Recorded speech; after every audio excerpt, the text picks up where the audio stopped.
At Buffalo Wild Wings, they'll admit they often go overboard with their limited-time offerings. They just can't help themselves. Take their new signature sampler. You get wings and 3 shareable options like fried pickles or cheese curds. Then there's their aptly named over-the-top nachos, a literal mountain of crispy tortilla chips loaded with your choice of pulled pork or honey barbecued grilled chicken, jalapenos, and more. Then top it all off with their new Platinum Margarita. Go overboard with them today at Buffalo Wild Wings. Wings, beer, sports. Available for a limited time while supplies last. Please drink responsibly.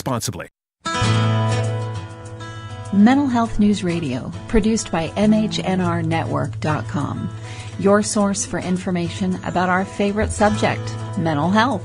This show is brought to you by our incredible sponsors like ZenCharts.com, the intelligent EHR for addiction treatment organizations, CompliancyGroup.com, making sure your behavioral health organization is following HIPAA and compliance guidelines.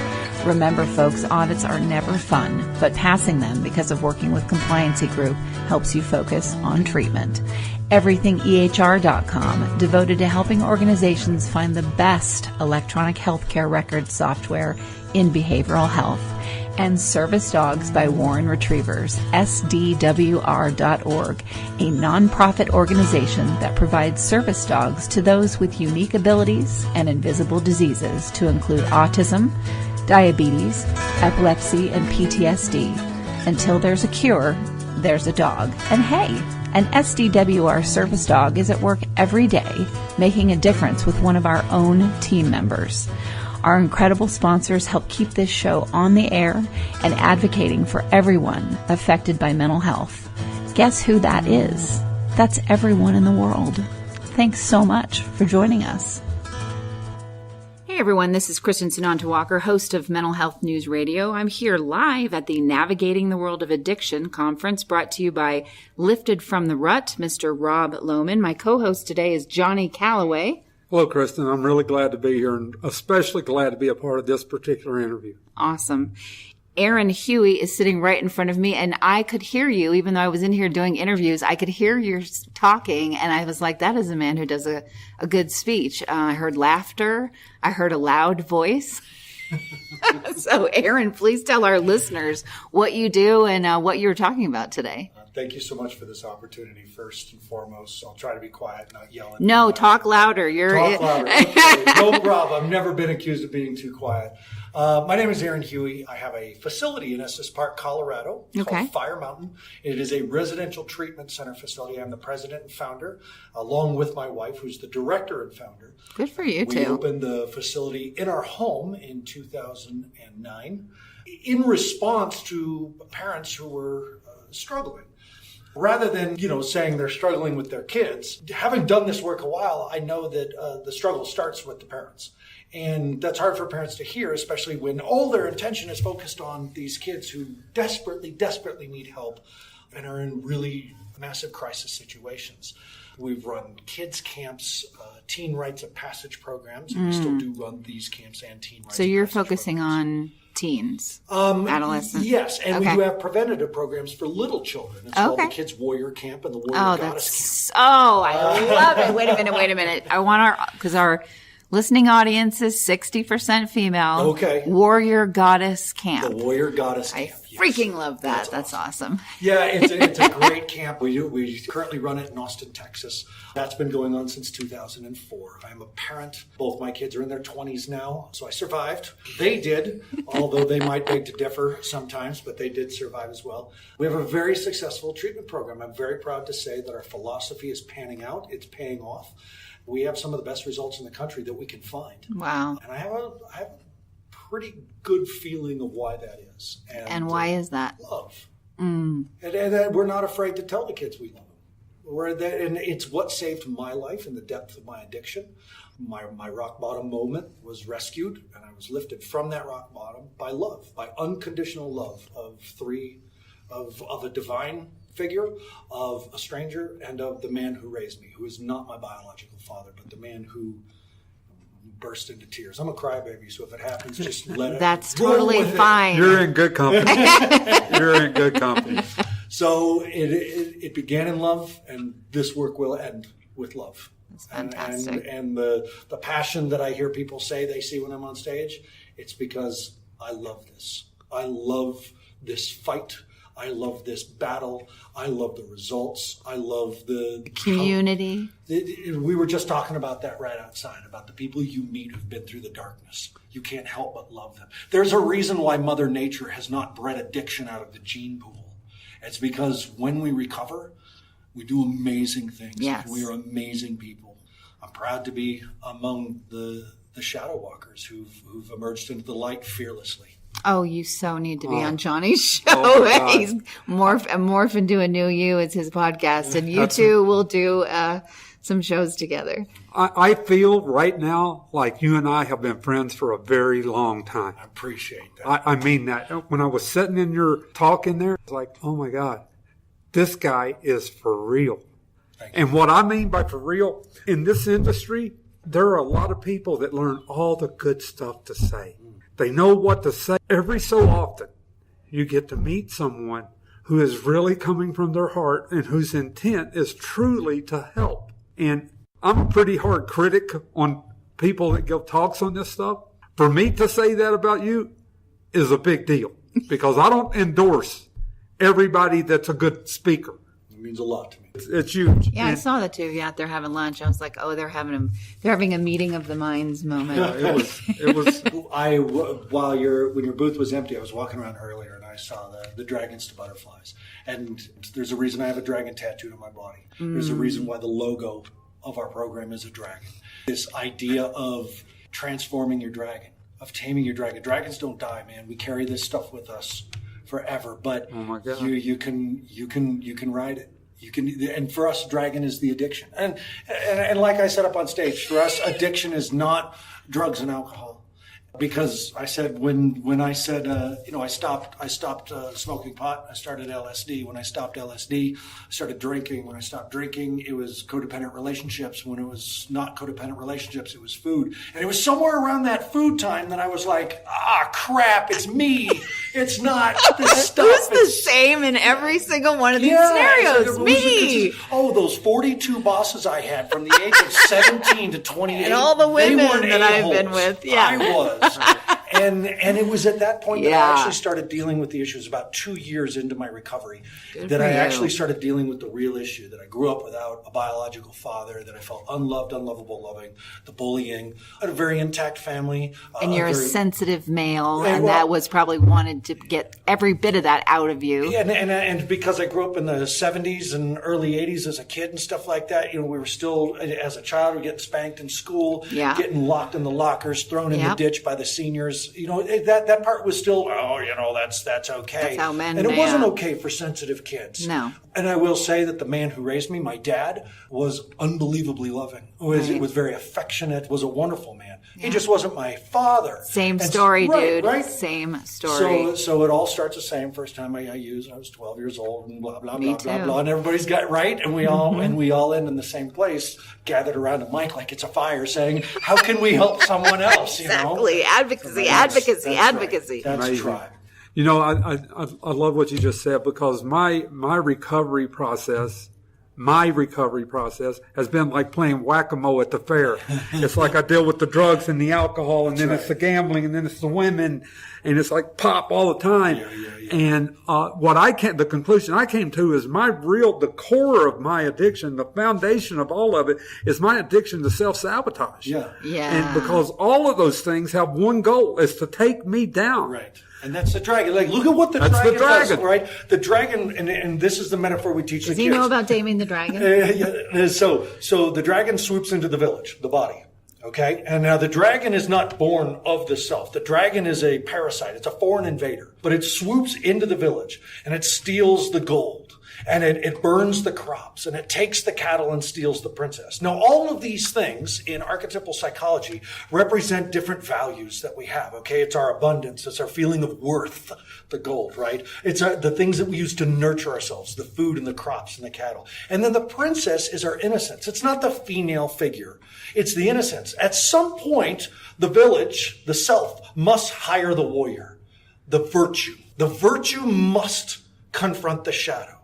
And guess where it has to climb to that top of the mountain where survival is hard, where it's hard to breathe, where emotions don't run freely because water is the symbol of emotion. And it's frozen at the top of the mountain. It doesn't move. You're literally in a dead space.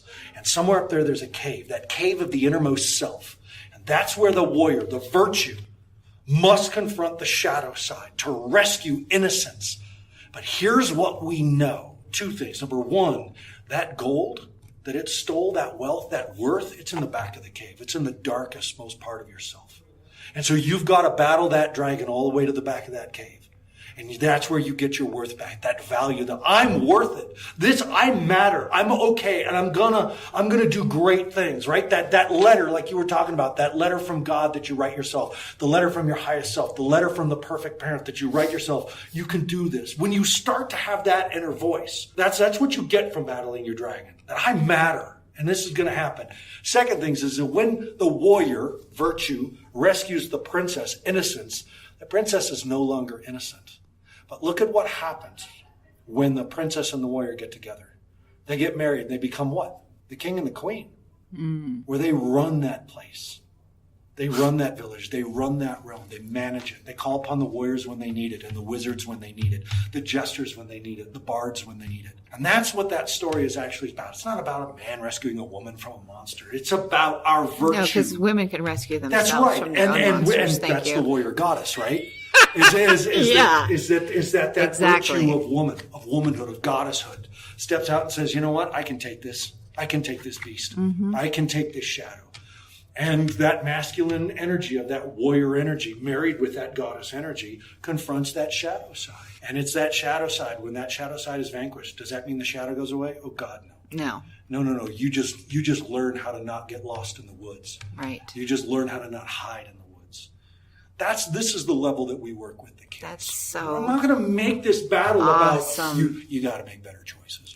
I can't stand that. Can't stand that. Right. Kids try to make this about drugs. I don't think weed's bad. I don't care whether weed is bad or not. Because weed is not the problem. And as long as, especially here in Colorado, as long as it's all focused on, well, weed's going to be fine, it's going to improve the economy, we are missing the real battle that's going on. Right. And that is that we are losing innocence to the dragon. And weed is just a part of it. Okay, I'm not talking about medical marijuana. I voted for medical marijuana. That's not what I'm talking about. I'm talking about recreational use of a substance that is essentially mental and emotional ibuprofen. Yes. Because if I come across to you and I find that you're taking ibuprofen 6-7 times a day, something hurts. Yes. And a doctor's job is to say, what hurts? Let's x-ray. Let's look inside. Let's not just respond and punish for the fact that you're taking too much ibuprofen. Let's actually look to see what's in pain. Because when we do, and we deal with the pain, maybe I don't have to take so much ibuprofen. Maybe ibuprofen loses its value to me. Maybe marijuana is not going to save the world. Maybe emotional intelligence will. Oh, my thank God. you. I'm writing a book called Emotional Impotence, and that will be part of it. That's it. And his first book is called Taming the Dragon. Have you ever read Transforming Your Dragons by Jose Stevens? No. It was the first book I read in recovery. Grab it. It's out of print. Dr. Jose Stevens, Transforming Your Dragons. 7 deadly sins are the 7 different kinds of dragons, and he can diagnose your childhood based on the dragon you are suffering from. It's fantastic. I just gave your wife, I've got greeting cards that I've written. And I read them. You read the greeting cards? I started going through the greeting cards. Yeah. I did. You got to read his book. It's amazing. It's that thing about facing the dragon and like confronting the dragon. Yeah. As long as I'm running from or hiding from the dragon, I'm done. But isn't that what the dragon does, right? It gets everybody running into their houses Yes. and cowering under the beds Yes. and stuff like that. Whole families can be taken out by one family member's dragon. Whole villages can be taken down. Whole family genealogies can be absolutely. trashed by some great-great-grandfather's addiction. It gets passed on like luggage. Oh, absolutely. You know what I'm proud of? In my lifetime, we have generational sexual abuse. It stopped with my son. He did not experience that. I did, but he did not. And we're talking a lineage. That's the warrior's job. It ends. Yeah, no one's here. ever accused me of not being a warrior. J. Edgar Hoover said that. He said the buck stops here. That's right. And that's the stand that we have to take. That's the stand. The buck stops That's here. right. And that's when you stand in front of the mirror and you say, I'm done. Yeah. And when you really say that, when you really, really say it and mean it with the core of your meaning, your warrior wakes up and says what you need. Right. I got it. I got this part. Right. So that this archetypal imagery, this archetypal psychology, what I'm doing now is I leave today, I fly to Washington to pick up 4 paintings of the primary archetypes, and I'm giving a big talk. They've been sitting in an art show. There's the warrior, the wizard, the jester, and the bard. Let me explain. The bard is that poet, singer, songwriter, dancer, director, actor, and these are 4 pictures that are symbolic of those characteristics of human nature. Archetype, the way of looking at a child, instead of saying, well, see, what you have is oppositional defiant disorder. You can look at it and say, listen, warrior, this stubbornness is actually keeping you in your barbarian. Right. Barbarians don't care what they destroy, themselves, others. But your warrior side has a mission, it has a vision, it has a passion, it has a purpose. Now, kids can grok that. Oppositional defiant disorder. Now, I understand it. I read the DSMs. I do. Right. Our kids do 11 hours of therapy a week. I've got therapists who work for me and clinical directors and psychiatrists and medical doctors. And I get that. But we speak a language that they can understand. Yes. Were you out there when I was talking about the red shirt? That if a person is sexually assaulted by someone in a red shirt, right? It plugs into the brain, red shirts are dangerous. And that's natural, for that's me, normal. men were dangerous. Okay, of course, yeah. of course. So imagine red shirts, men in red shirts are dangerous. And then you go to Target. Right. Okay? Right. Now, everybody's got a red shirt. Right. Everybody's got a version of a red shirt. So you're walking around in trauma That's and your right. PTSD. The yeah. moment you become aware of the red shirt, the moment Yeah. you're like, oh, there's my red shirt. For me, if I'm at one of those stupid, boring adult parties where everybody's talking and then slowly But they're not really getting talking drunk. about anything, yeah. No, they're just, and that's fine. They're being social and stuff like that. Maybe these people can handle their alcohol. I'm not that person. So I've got to drink cranberry juice, and I got to pet the dog, and I got to look at the books on the bookshelf. And play with the kids, and which play is what with them, Johnnie right? does, And then yeah. after 45 minutes, Aaron, you want to drink? Oh, I'm sorry, I forgot. And then pretty soon, 2 hours later, Aaron, the work you're doing is really good, and I thought I should probably go to rehab. I just kidding. Anyway, it's good stuff. Oh, yeah, joking. And I hate these parties. But here's what I know. Here's my red shirt. If all of a sudden my cranberry juice is in a tumbler and there's a lime wedge on the edge of it, I know that my dragon's awake. Because I know that I want to fit in. And I know that I don't feel that I fit in because I never had the love of the bio father and some of the development issues that come with that. So I know that I'm already starting to head into the woods where I can hide. Because if I pretend I'm drinking, Right. I'm on my path. Right. Relapse, right? And so we have to become aware of those signs that, clouds are gathering, dragon's coming. Because you got to keep the dragon in its cave. If you miss it and that dragon comes out, it's going to steal something from you. I have a friend that has a thing that she says that ties in so directly with that. When she's talking about her addiction, she says, the beast is in the cage, but the door is not locked. The door's wide open, baby. Yeah. Like The door is not locked. No way. No Yeah. way. And especially when you realize that shadow is you, and that cave is you, and that mountain is you, Right. and that village is you, and that warrior is you. That sounds like the end of the bridge. Yeah, yeah. Yeah, I just finished a book His third called book. The Bridge, Where Souls Connect. Nice. And at the end, it ties... Don't tell everybody. At the Come end. on, no. I'm like, tell me It's the not end so I can read published it. yet. No, don't you dare, Johnnie. No. Listen, at the end of Star Wars. No! What do you mean Han Solo dies? Are you kidding? Yeah. Why would you say that? Darth Vader is Luke's father? What?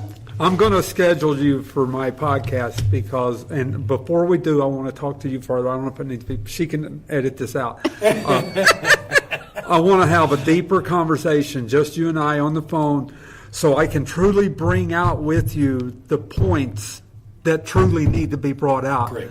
Because I love what you're talking about. It is so, to me, addiction is more about a spiritual issue. Not that you're spiritually inept. No, right. But it's about confronting those things you're talking about. And we get so sidetracked sometimes in the psychology of it. I believe in psychology. I believe it helps immensely. But I believe the two have to be married. Of course. That's why my network, which is Mental Health News Radio Network, is having a podcast devoted to spiritual principles, and we also have the psychological piece because I want to see us talking about both. I would love to bring the pagan heathen perspective, because Awesome. I'm a devout heathen. I'm a Freemason. I actually come from this other side, and the first divine love that I experienced was Christ. And so I have had the experience of being saved by the Christ consciousness and maintaining my very pagan heathen roots. And I'm a Nordic practitioner, and my hammer around my neck, and my Odonic tattoos, and my Odonic mysteries, and my connection in Freemasonry, and I'm a 32nd degree Freemason. Spirituality is a cornerstone of my life, and I was an addict while I was a minister. And so I want to be able to talk with that, trying to get to God through the use. And I got there. It just went away when I was sober. So I had to keep getting high to get back. And now that I'm sober, You don't need that. she's everywhere, right? Right, It's right. everywhere. I don't have to get something to connect with something. Here it is. Right here it here. is. Here it is. And you got to wake up to it. Well, Aaron, Huey, please tell our listeners where they can find out more about you. The website is firemountainprograms.com. That is the website that can give you information about our little kids' camps, and it is a primary website to our residential treatment center in Estes Park, Colorado. Of course, you can find me on Facebook, Aaron Huey, and that's Aaron, and Huey like the duck, Huey, baby Huey. Huey Lewis, in the you news. said. It says it can date you. Don't give it away yet. Now, I'm 47. Every listener's heard that 100 That's right. times. I have no problem saying my age. I'm proud of it. Got it. 48 here, so 58 here. 58. All right. So you're more baby Huey, right? Okay, so I can date it based on the experience. So I'm on Facebook. I also have a Facebook page, Fire Mountain Residential Treatment Center. I'm on Awesome. Twitter, and I post every now and then. I'm doing a lot more talks, a lot more travel right now. Good. So I'm glad to hear that. thank you very Well, much. we'll do another interview. You'll definitely be on Johnny's show, Morph Into a New You. And thanks so much for coming on. I appreciate the opportunity to flap my yabber as much as possible. And thanks to our listeners for another edition of Mental Health News Radio. Please join us next time on Blog Talk Radio. Visit mentalhealthnewsradio.com for a list of upcoming and past shows.